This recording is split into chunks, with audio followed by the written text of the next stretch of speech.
Engagez-vous dans l'armée, visitez le monde, rencontrez des gens fascinants, et ensuite, éliminez-les. C'est avec cette blague que mon meilleur ami, Simon, m'a persuadé de m'engager. Il avait déjà servi pendant 2 ans et prétendait que c'était un style de vie incroyable.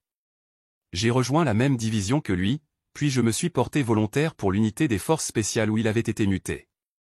L'entraînement était intense, mais nous nous sommes soutenus mutuellement pour le surmonter. Notre équipe était stationnée dans une grande ville, et la vie était relativement stable.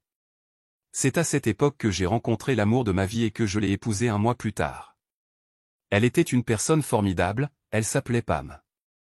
Au moment où j'avais servi 10 ans, j'étais marié et heureux depuis 8 ans, et ensemble Pam et moi élevions nos 2 filles que j'adorais plus que tout, Kate, 7 ans, et Melissa, 5 ans. Contrairement à certaines autres unités militaires, la mienne n'a jamais été mutée. Nos déploiements duraient généralement de 2 jours à 2 semaines, mais pas plus souvent que cela. J'étais à la maison environ 300 jours sur 365, alors la vie était aussi normale que possible.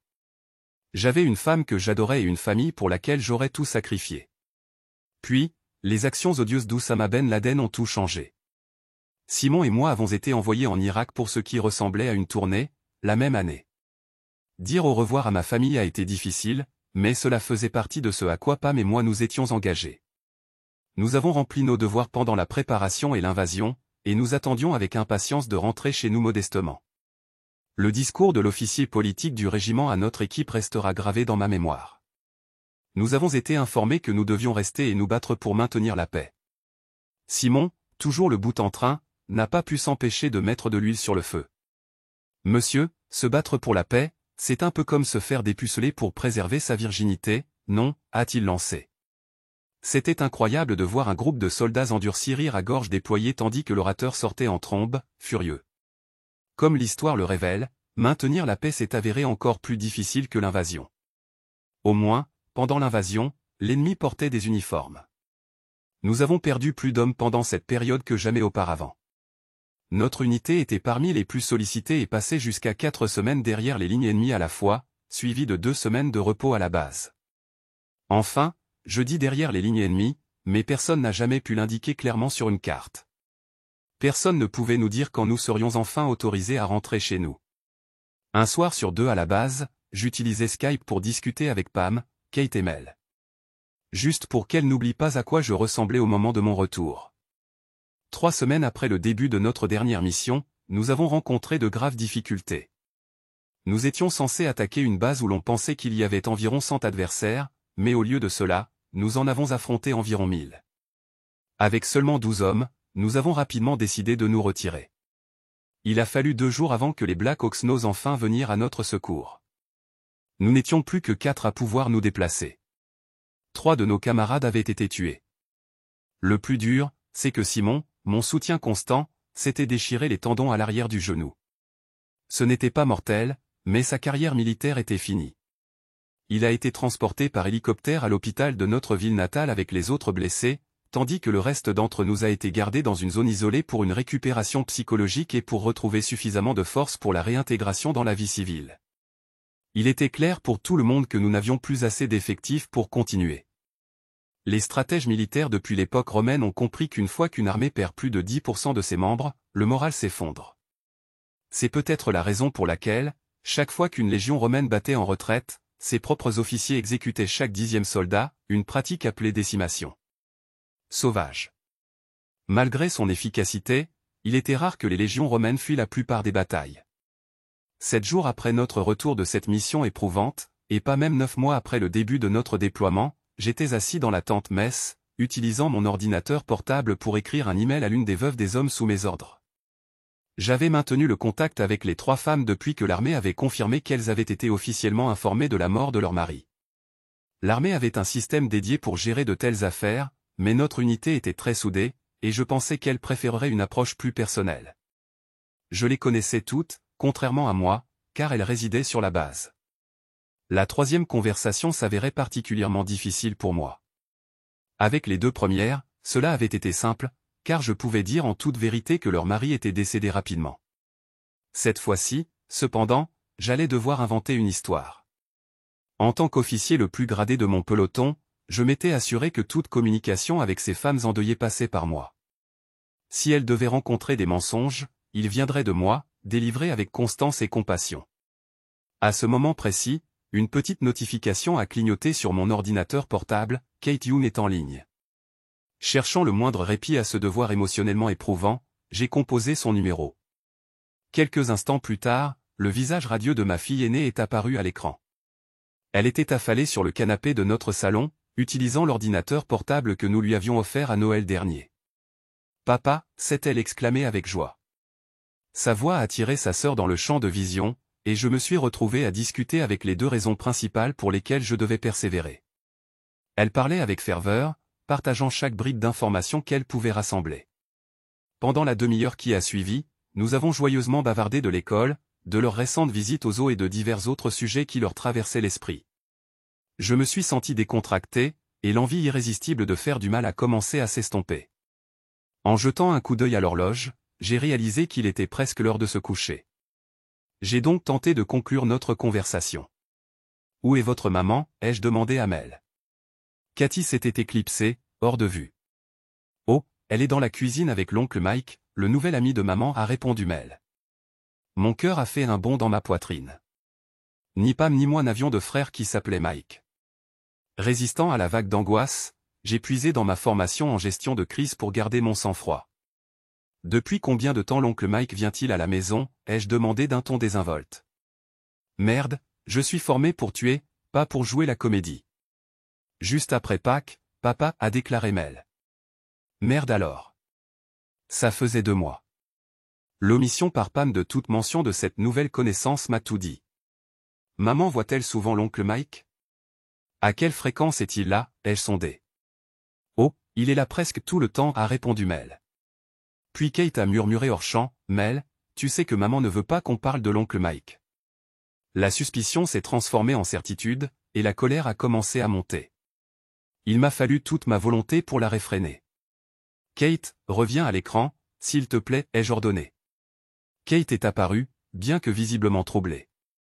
Kate, est-ce que l'oncle Mike reste dormir, ai-je questionné. Oui, papa, a-t-elle répondu. Putain, putain, putain. La haine bouillonnante en moi était difficile à maîtriser. Alors, est-ce que vous l'aimez, l'oncle Mike? De nouveau, les deux ont commencé à parler simultanément. Au milieu de leurs remarques à la mitrailleuse, j'ai entendu les mots gluants, il m'a frappé et il ne nous aime pas. D'accord, calmez-vous, les filles. Kate, c'est à toi de commencer. Non, papa, on ne l'aime pas et il ne nous aime pas non plus. Il est méchant quand maman n'est pas là. Je crois qu'il fait mal à maman aussi. Parfois, je l'entends crier depuis sa chambre quand il reste dormir. Entendre ces mots de la bouche de mon enfant était dévastateur. L'armée m'avait doté des compétences nécessaires pour planifier efficacement en cas de crise. Un talent affûté au cours de nombreuses rencontres périlleuses. Cette veste que je vois accrochée près de la porte d'entrée, est-ce qu'elle appartient à Mike, ai-je demandé. Oui, papa, est venue la réponse. S'il vous plaît, va la chercher, Kate. Et vérifie s'il y a un portefeuille dans l'une des poches. Kate a suivi mes instructions avec précision, et en moins de 5 minutes, j'ai obtenu le nom complet, l'adresse et le numéro de permis de conduire de l'oncle Mike. Il y avait aussi une carte de sécurité de son employeur. Après l'aide de Kate à ce sujet, elle est allée au garage et a récupéré des informations sur son véhicule, la marque, le modèle et le numéro d'immatriculation. D'accord, les filles, je vais passer un coup de fil rapide. Ça ne prendra que quelques minutes. Gardez l'écran allumé et attendez que je revienne, d'accord? Ma conversation a duré plus de 10 minutes. Heureusement, la femme de Simon, Julia, était à la maison et n'était pas encore partie à l'hôpital. Ensuite, je suis revenu à l'écran et j'ai rappelé les filles. Bon, mes jolies princesses, ça vous dirait de passer quelques jours chez tante Julia? C'était toujours une idée qu'elles adoraient. Julia et Simon avaient 3 enfants à peu près du même âge que mes filles, et ils étaient tous de bons amis. Papa, ça fait une éternité qu'on ne les a pas vus, s'est exclamé Mel avec enthousiasme. Il semblait donc que Pam avait évité nos amis. Eh bien, allez dans vos chambres et rassemblez des vêtements et des jouets. Juste assez pour quelques jours. Tante Julia arrivera bientôt pour venir vous chercher. Et Kate, s'il te plaît, apporte l'ordinateur portable dans la cuisine et place-le de manière à ce qu'il fasse face à ta maman. J'ai besoin de lui parler. Ensuite, vous pourrez commencer à faire vos valises. D'accord, papa, a-t-elle répondu. Alors que l'ordinateur portable se déplaçait vers la cuisine, j'ai eu une brève visite virtuelle de la maison. Lorsque la porte de la cuisine s'est ouverte, j'ai aperçu Pam et un jeune homme assis à la table avec une bouteille de vin entre eux. Ils n'ont même pas remarqué que Kate posait l'ordinateur au bord de la table. En fait, ils étaient tellement absorbés par leur petit monde qu'ils n'ont reconnu l'écran que lorsque Kate a dit « Maman, papa veut te parler ». Ils se sont tous les deux retournés comme s'ils avaient été électrisés et ont fixé l'écran. L'expression de Pam était de pure terreur, et l'homme avait l'air de vouloir disparaître. « Salut, Pam. »« Salut. Voici donc ton nouveau compagnon, Mike. » Ils ont essayé de parler, mais aucun son n'est sorti. Alors j'ai continué. « Allez, Pam. Tu devais bien te douter que tu serais démasqué tôt ou tard. Tu avais sûrement préparé une petite explication pour moi, non ? » Il était clair qu'elle ne l'avait pas fait. Elle essayait de bluffer, complètement inconsciente du fait qu'elle était la plus mauvaise menteuse de l'univers. C'était d'une transparence absolue. À moins qu'elle n'ait une lumière clignotante sur la tête qui s'allumait à chaque fois qu'elle me mentait. C'est juste un ami, Dave. C'est n'importe quoi, Pam. Les filles m'ont déjà dit que ce type couche avec toi depuis des semaines. Finalement, Pam a décidé d'avouer. Son valeureuse amant a tenté de se lever et de partir, mais elle lui a attrapé la main et l'a rabattu sur son siège. J'ai attendu, voyant une série de réponses possibles traverser son visage comme un film. C'était comme regarder un film. Je suis désolé, Dave, mais je me suis senti tellement seul pendant ton absence que j'ai rencontré Mike, et nous sommes tombés amoureux. Elle se tut. Bien que j'ai envie d'être en colère contre eux, je savais que cela ne changerait rien, alors je me suis forcé à rester calme et j'ai continué la discussion. C'est absurde, Pam. C'est la première fois en 9 ans de mariage que je suis absent plus de 2 semaines. Avant de nous marier, je t'ai prévenu de ce que notre vie pourrait impliquer, et tu as accepté. Elle ne semblait pas comprendre ce à quoi je faisais référence. J'ai continué, pour que ce soit clair, ma chère, la procédure appropriée aurait été d'attendre mon retour. Attendre que je ne sois plus dans un pays où un moment d'inattention pouvait me coûter la vie. Et ensuite, une fois que j'étais sain et sauf à la maison, tu aurais dû me dire que tu voulais partir et me donner une chance de réparer les choses. Après notre séparation, tu aurais pu aller fricoter avec ce pauvre type assis à côté de toi. Regardant la table, Pam marmonna, je suis désolé, Dave. C'est déjà arrivé. Alors, on fait quoi maintenant, Pam? Tu vas me quitter et filer au soleil couchant avec cet abruti? Elle n'avait même pas le courage de lever les yeux. Elle a simplement hoché la tête. Et dans ton petit monde de rêve, tu pensais aussi me prendre mes enfants, c'est ça? Quelque chose dans mon ton l'a fait tressaillir. Il était évident que la possibilité que les choses ne se passent pas comme elle le souhaitait ne lui avait jamais traversé l'esprit. Écoute, Pam, tu sais que j'ai toujours été fasciné par la psychologie. Tu te souviens de toutes ces conversations que nous avons eues sur ce qui influence le développement des enfants? Est-ce la nature ou la qui? La génétique ou l'environnement? Si les enfants étaient avec toi, ils hériteraient des gènes d'une adultère menteuse et grandiraient dans un foyer de tromperie et de malhonnêteté. Crois-moi, toi, piètre excuse de mère, ce scénario ne se produira pas. Pam se recula sur sa chaise comme si elle avait reçu une gifle. Elle venait d'entendre les phrases les plus offensantes que je lui avais jamais adressées, toutes compressées en une seule déclaration puissante. Finalement, l'imbécile choisit d'intervenir en sa faveur. Attends une minute. Silence, crétin. L'armée enseigne une compétence utile, obtenir l'obéissance de quelqu'un à travers un terrain de parade avec un simple mot. Instantanément, il se tut. À ce moment-là, l'écran a changé et Pam a annoncé qu'elle avait l'intention d'ouvrir la porte. Je lui ai ordonné d'attendre. C'est Julia qui vient chercher les enfants. Elle va les emmener chez elle ce soir et s'assurera qu'ils soient à l'école demain. Ils devraient déjà avoir emballé leurs affaires. S'il te plaît, assure-toi qu'ils ont tout ce dont ils ont besoin, puis reviens pour que nous puissions terminer cette discussion à l'amiable. Pam se leva de son siège, et l'oncle Mike tenta de la suivre. Rassis-toi, idiot. Il retourna à son siège si vite qu'il faillit se blesser en le faisant. Pendant environ 8 minutes, je me suis contenté de le fixer jusqu'à ce que Pam réapparaisse. L'abruti a même essayé d'entamer une conversation légère, en s'enquérant de la vie en Irak. Un des serveurs est passé et a rempli mon verre. Je lui ai demandé de garantir ma tranquillité. Je n'avais pas besoin de témoins pour ce qui allait se passer ensuite. Finalement, Pam est revenue. Elle commença à dire, « Écoute, Dave, je n'ai jamais voulu que les choses se passent de cette façon. » Je l'ai interrompu immédiatement. « J'ai seulement 2 questions pour toi, Mikey Boy. Premièrement, savais-tu qu'elle était mariée? » Désolé, mec, je n'ai pas pu m'empêcher de tomber amoureux d'elle. Donc je vais prendre ça pour un oui. Deuxième question. Connais-tu mon métier? Selon Pam, tu es dans l'armée de l'air irakienne, a interrompu Mike. Non, il sert dans l'armée de terre. Je pensais que tu avais dit qu'il pilotait des avions. Ah, je perçois le malentendu. Je sers dans l'armée de terre, plus précisément dans un régiment connu sous le nom de Special Air Service. Il est devenu évident que cette révélation ne l'impressionnait pas beaucoup, alors j'ai continué. Vous nous connaissez peut-être sous notre acronyme, SAS. L'éclair d'horreur qui a traversé son visage a indiqué qu'il avait enfin saisi la situation. Après tout, tous les hommes sur la planète savent ce que le SAS implique. Tout le monde connaît les livres écrits à leur sujet, des livres étudiés par les unités des forces spéciales du monde entier. Tout le monde comprend que si le SAS s'occupe de vous, vous ne vous en rendrez compte que lorsque Lucifer repassera la cassette pour vous. Et maintenant, cet individu comprenait parfaitement, avec une clarté alarmante, qu'il était en grave danger. Le micro n'a enregistré aucun son, mais ses lèvres ont clairement articulé les mots « Oh, merde ». Par conséquent, Monsieur Michael Brown, demeurant au 12 Pandercourt, Borderdale, la réponse concernant ma profession est que je neutralise les menaces. Je me suis penché en avant jusqu'à ce que mon visage domine l'écran. Son teint était d'une pâleur alarmante. Ainsi, pour le crime d'avoir fréquenté ma femme, pour la destruction de mon mariage et pour avoir compromis le bonheur futur de mes filles, je te condamne à mort. Quoi? Quoi? Quoi? Tu m'as bien entendu, putain.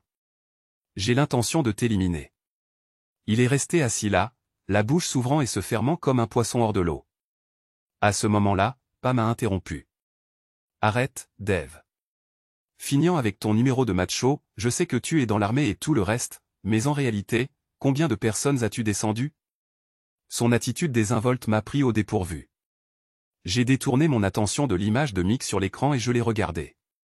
Ce qui m'a encore plus étonné, c'est le regard de défi gravé sur son visage. J'ai soudain réalisé qu'elle n'avait aucune idée de mes activités quotidiennes réelles. Comme la plupart des opérateurs des forces spéciales, je ne faisais pas de publicité pour mon métier. Personne en dehors de notre cercle restreint de connaissances ne savait que j'appartenais au SAS.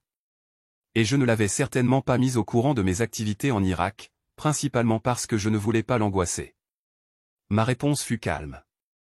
Eh bien, ma chérie, je suis stationné à la base depuis une semaine, donc je n'ai ôté aucune vie récemment. Cependant, la semaine précédente, j'ai abattu une dizaine ou une douzaine d'adversaires, ce qui, avec le recul, s'est avéré être une semaine plutôt calme. Pardon, je n'ai pas vraiment tenu le compte à l'époque. Cela ne me semblait pas être quelque chose qui valait la peine d'être noté. La plupart sont tombés sous mes balles, mais l'un d'eux a réussi à me tendre une embuscade pendant que je rechargeais, alors j'ai eu recours au couteau. J'ai plongé ma lame en lui et je l'ai remonté jusqu'à ce que j'atteigne son cœur. Naturellement, Pam, ta mère aurait dû t'informer que le chemin du cœur d'un homme passe par son estomac. Grâce aux merveilles des appels vidéo, nous nous sommes observés depuis les 4 coins du monde. Ce qu'elle contemplait maintenant était un étranger, quelqu'un qui, elle le réalisait maintenant avec une certitude terrifiante, était très dangereux et profondément, excessivement en colère. Et j'ai observé une femme qui avait été soudainement saisie d'une peur mortelle. Chérie, tu dois comprendre, je n'ai jamais méprisé aucun de ces individus. Ils ne faisaient que leur devoir. Je n'ai absolument rien ressenti pour l'homme que j'ai neutralisé, même en regardant la lumière s'éteindre dans ses yeux. Maintenant, imagine ce que je suis capable de faire à quelqu'un que je déteste réellement. J'ai détecté un gargouillis provenant de Mick le connard, alors j'ai recentré mon attention sur lui. Tu es toujours là, abruti. Plus tu t'éloigneras de chez moi, plus longtemps tu endureras.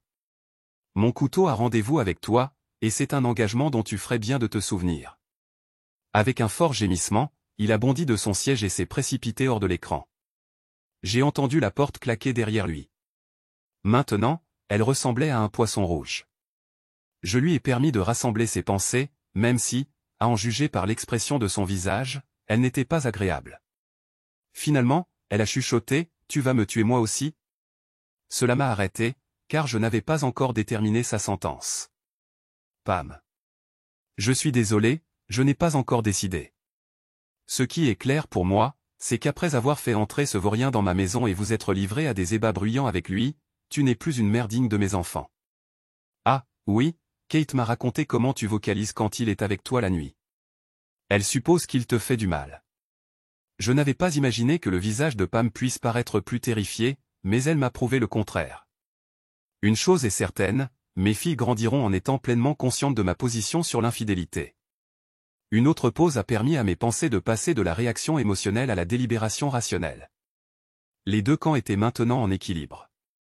Tu vois, ai-je repris, il existe de nombreuses études indiquant que la mort d'un parent peut parfois être moins dommageable pour les enfants qu'un divorce tumultueux. Il n'était pas surprenant que Pam ne réponde pas. Elle était assez perspicace pour reconnaître que dans cette déclaration simple se trouvaient deux options, et aucune ne la favorisait. Non, Pam, je crois qu'il me serait difficile de te faire du mal. Je t'ai aimé autrefois, et jusqu'à aujourd'hui, je n'avais aucune raison de soupçonner que tu étais une mère indigne. Avant qu'elle ne devienne trop optimiste à ce sujet, j'ai continué. Voici la proposition, Pam. Si jamais je te surprends à nouveau avec petit Mikey, je t'éliminerai toi aussi. Si tu déposes une plainte auprès des autorités, je t'éliminerai. Si tu n'as pas préparé les papiers du divorce à me faire signer à mon retour, je te supprimerai. Fais tes recherches, Pam. Réfléchis au nombre d'assassins qui ont été poursuivis alors qu'aucun corps n'a jamais été découvert. Je peux t'assurer que tes restes ne seront jamais déterrés. J'ai laissé cette notion résonner dans son esprit. Elle était au bord de l'effondrement. Tu vas vraiment éliminer Mike ? A-t-elle demandé, Pam. Cette terre m'a transformé. J'ai vu de nombreux amis mourir et j'ai envoyé un nombre incalculable d'individus à te battre, ne laissant intact qu'un fragment de mon humanité. Ôter la vie à Mike ne suscitera pas même un bref instant de réflexion. Oh, Pam, si seulement tu avais abordé ça avec un tant soit peu de dignité, j'aurais peut-être pu comprendre. Pour la première fois, Pam fondit en larmes. J'avais hâte d'en finir. Tu ferais bien de t'en souvenir, Pam. Les termes du divorce me donneront la résidence et la garde exclusive des enfants. Tes droits de visite seront laissés à mon entière discrétion, et j'agirai dans l'intérêt supérieur des enfants. Quand je rentrerai, il faudra que tu aies trouvé un autre logement. Je prendrai en charge tes frais de subsistance pendant une durée raisonnable, jusqu'à ce que tu retrouves une certaine stabilité. Je te fournirai les coordonnées d'un avocat militaire. Les juges civils semblent accorder une grande importance à leurs témoignages. Quand je rentrerai, je prendrai un poste de formateur à la base pour pouvoir être avec les filles tous les soirs. Ça devrait suffire sans ton intervention. Une chose est sûre, je ne reviendrai jamais ici. Avant mon déploiement, j'étais inquiet de savoir si je pourrais supporter le bruit des tirs. Il s'est avéré que ce n'était pas là le véritable problème. Ce qui m'inquiète maintenant, c'est quelle part de mon âme restera intacte si je dois encore ôter des vies. Ça me consume entièrement. Bonne nuit, Anne. S'il te plaît, ne me contacte ni par email ni par téléphone avant mon retour. Que je ne m'effondre pas quand je rentrerai.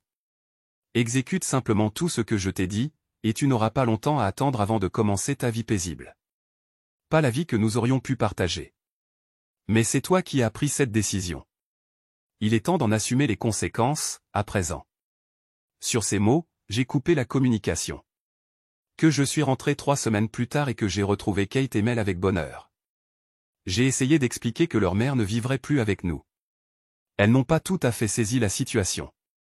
Cependant, l'attention constante de Julia, Simon et leurs enfants nous fut d'une aide inestimable. Chaque fois qu'elle voyait Simon, elle lui demandait pourquoi il marchait bizarrement. Et à chaque fois, il trouvait une nouvelle explication. Plus imaginative que la précédente. Quand je suis descendu de l'avion, la police m'attendait.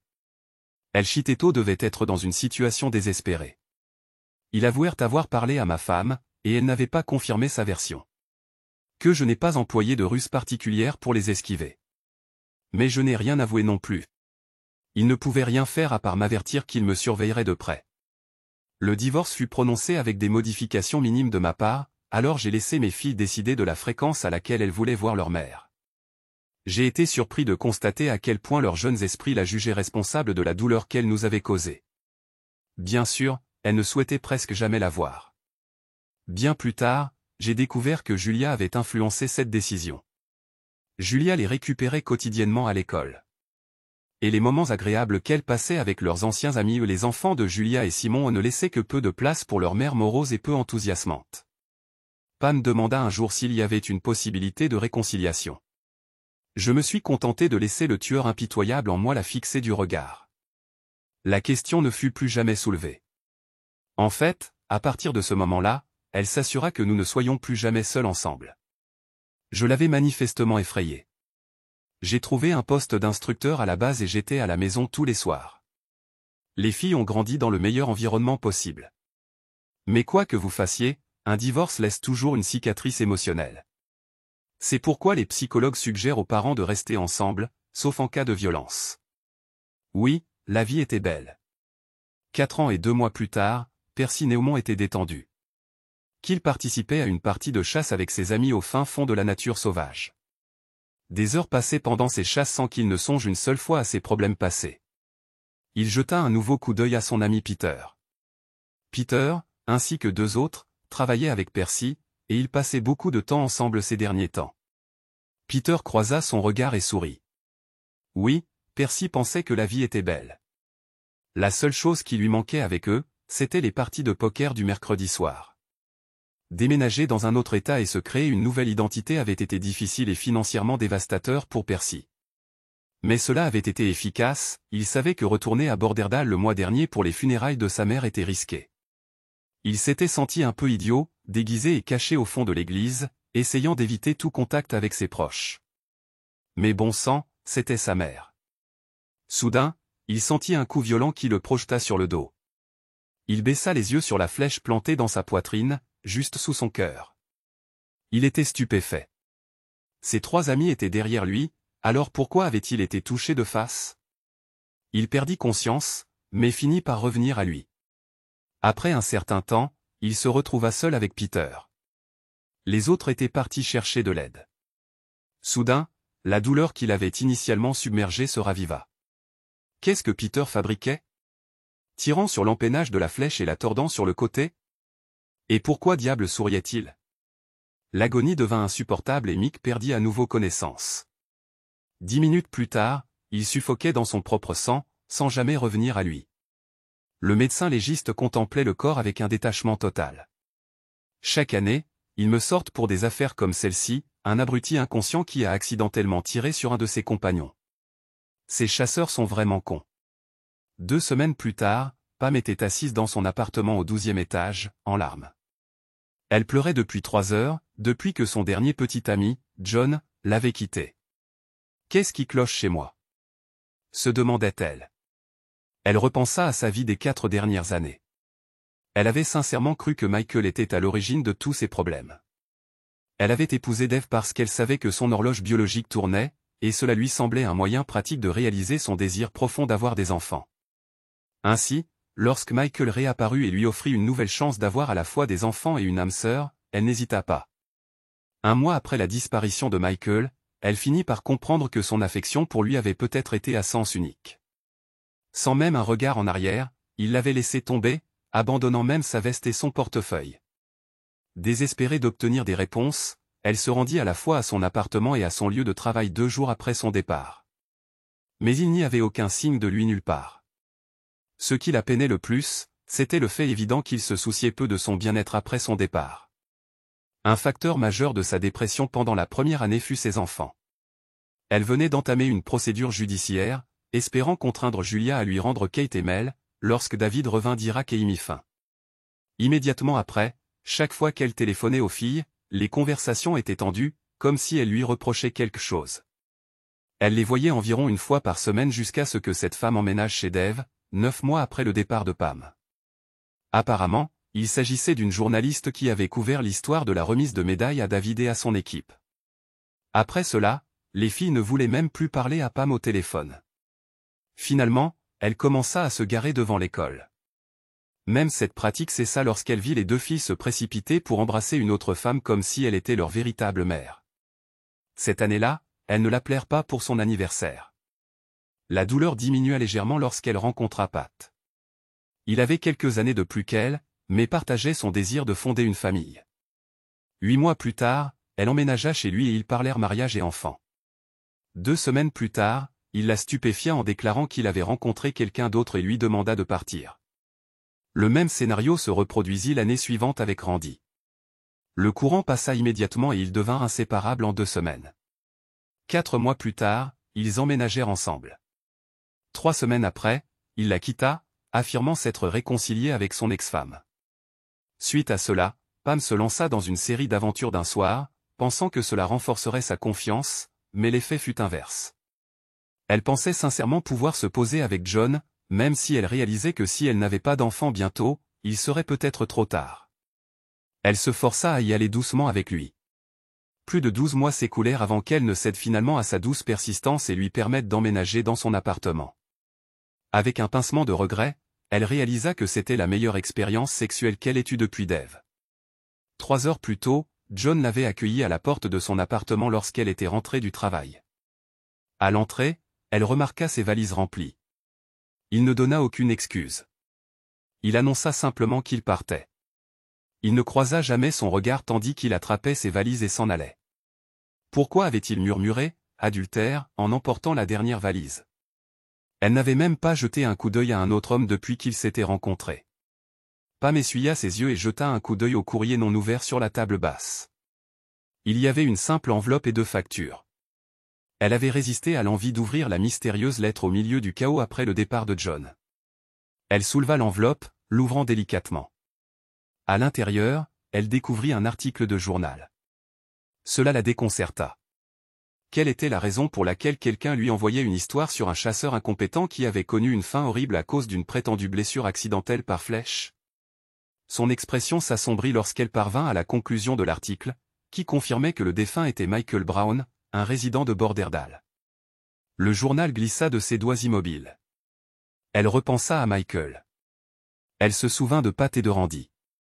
Finalement, ses pensées dérivèrent vers Dave. Sûrement, elle ne pensait pas qu'il ferait.